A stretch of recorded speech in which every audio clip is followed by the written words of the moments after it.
जय जगन्नाथ। तो आज की वीडियो है जगन्नाथ जी के भोग के ऊपर। जी हाँ, जैसे कि आप लोग को पता है जगन्नाथ जी को 56 प्रकार के भोग लगते हैं, लेकिन एक समय ऐसा था जब जगन्नाथ जी को 400 से अधिक का भी भोग लगाया जाता था। जी हाँ, 400 से धीरे धीरे वो 250 हो गए, फिर 120 हो गए, अब 56 भोग के हिसाब से रह गए। लेकिन वो 56 भोग एक ही बार में नहीं लगाया जाता है, दिन में 5 बार हिस्सों में बटा गया है। कभी 8 प्रकार के, कभी 10 प्रकार के, ऐसे करके सुबह से लेकर रात तक 5 बार उनका प्रसाद लगता है। 12 बजे का जो भोग लगता है, जिसमें अन्न, दाल, सब्जी जो लोग महाप्रसाद के हिसाब से जानते हैं, उसको छोड़ के भी और 4 टाइम उनको भोग लगाया जाता है। और जब भी भोग लगाया जाता है, जैसे छोटा बच्चा खाने बाद उसका कपड़ा गंदा हो जाता है, फिर कपड़ा चेंज करना पड़ता है, ऐसे जगन्नाथ जी के हर बार भोग लगने के बाद उनका कपड़ा चेंज किया जाता है, उनके वस्त्र, आभूषण सब चेंज किए जाते हैं। और ये भोग में अलग अलग दिनों में अलग अलग चीज़ें और भी भोग लगाई जाती हैं। जैसे जब वो बीमार पड़ते हैं उस टाइम पे ये महाप्रसाद नहीं लगता है, उस टाइम पे जैसे वैद्य सेवा करने के हिसाब से रहता है कि शरीर अभी खराब है तो ये मत खाना, वो मत खाना, तो उस टाइम पे ये भोग नहीं लगता है। उस टाइम पे अलग प्रकार के भोग रहते हैं। और यहाँ पे गुजरात, महाराष्ट्र, हर जगह पे मकर संक्रांति ज़्यादा मनाया जाता है, लेकिन उड़ीसा में हर महीने की जो संक्रांत आती है वो मनाई जाती है। 12 महीने की 12 संक्रांत, तो जिसमें मकर संक्रांत तो बड़ी आकार से सेलिब्रेट होता ही है, बाकी सभी सेलिब्रेट करते हैं। तो जैसे मकर संक्रांत में वहाँ कच्चा चावल का एक भोग बनाया जाता है, जिसमें मकर चावल बोलते हैं। धनु संक्रांति में खीर रहती है, उसका एक लड्डू जैसे बनाया जाता है। धनु संक्रांति में धनु मुआ बोलते हैं। फिर आता है पौना संक्रांति। पौना मतलब कि शरबत, उसमें बेल का शरबत बनाया जाता है। तो ऐसे जो भी स्पेशल होता है ना, तीज त्योहार है और वहाँ पे जो चीज़ें बनाना ही है, वो भोग भी भगवान जी को लगाया जाता है। फिर जब वो रथ पे रहते हैं, रथ में रहने के टाइम पे भी अलग तरीके के उनको भोग लगाई जाती है। ये भोग लगाने के बीच में एक और कहानी है। कहानी तो उसे बहुत सारे हैं, आज एक सुनाऊंगी। उसमें प्रसाद में एक सुअर और पीठा करके है। अब आप बोलेंगे पीठा क्या है?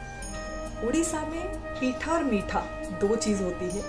मीठा आप समझ गए होंगे, लेकिन वहाँ पे मीठे में क्या रहता है, दूध को फाड़ के जो चीज़ें बनाई जाती है, पनीर नहीं, पनीर को शेप दिया जाके उसको कड़ा किया जाता है, इसको छेना बोलते हैं, जो नरम आकार में रहता है। तो उससे रसगुल्ला, छेना झिल्ली, रसावड़ी, छेना पोड़, ऐसे बहुत सारी चीज़ें बनाई जाती है, वो मीठे में आता है। और पीठा कैसा होता है, जो चावल से, दाल से, रवे से जो चीज़ें बनाई जाती है वो पीठा होता है। तो भगवान जी को जो पीठा लगाया जाता है उसमें एक सुअर और पीठा करके नाम है। पीठा समझ गए, अब सुअर क्या है? जो लोग आनंद बाजार, आपको पता है नहीं पता है फिर भी बता देती हूँ, भगवान जी की जो प्रसाद वहाँ बेची जाती है मंदिर के अंदर, जहाँ पे लोग बैठ के खा भी सकते हैं खरीद के, उसका नाम होता है आनंद बाजार।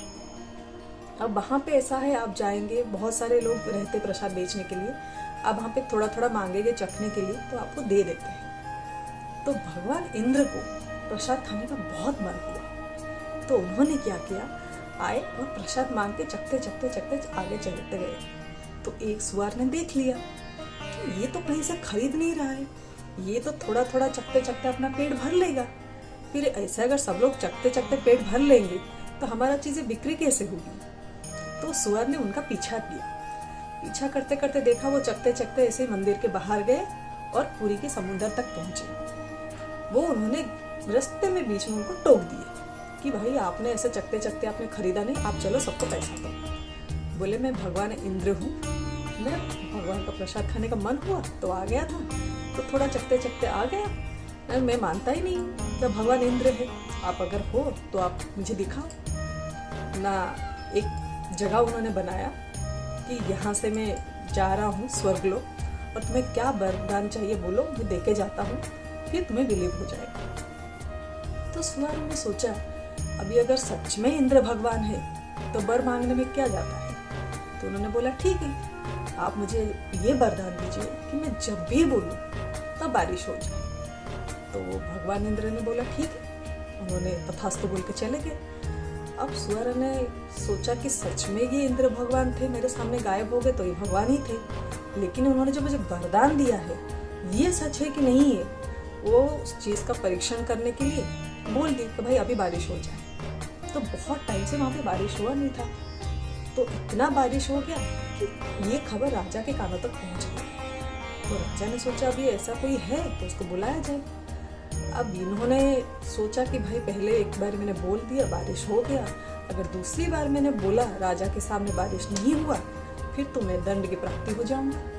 तो उन्होंने भगवान को बोला भाई भगवान मुझे संभाल लेना। अब चले गए राजा के द्वार पे। राजा ने बोला बारिश करवाओ, तो उन्होंने बोला और बारिश फिर से हो गया। तो राजा ने उनको पूछा, तो उन्होंने पूरी कहानी राजा जी को सुनाई। उसके बाद से राजा जी ने उस सुअर के नाम पे सुअर पीठा करके उसमें ऐड कर दिए। तो ये कहानी आज थोड़ा लंबा हो गया क्योंकि ऐसे भगवान के प्रसाद में बहुत सारी कहानी है। आज एक कहानी मैंने सुनाया, और भी कहानियाँ लेके आऊँगी प्रसाद के बारे में, बाकी चीज़ों के बारे में। आप चैनल को सब्सक्राइब कीजिएगा, वीडियो को जितना हो सके शेयर कीजिए, क्योंकि मैं चाहती हूँ सब लोग भगवान से जुड़े। और कमेंट में जय जगन्नाथ जरूर लिखिएगा। जय जगन्नाथ।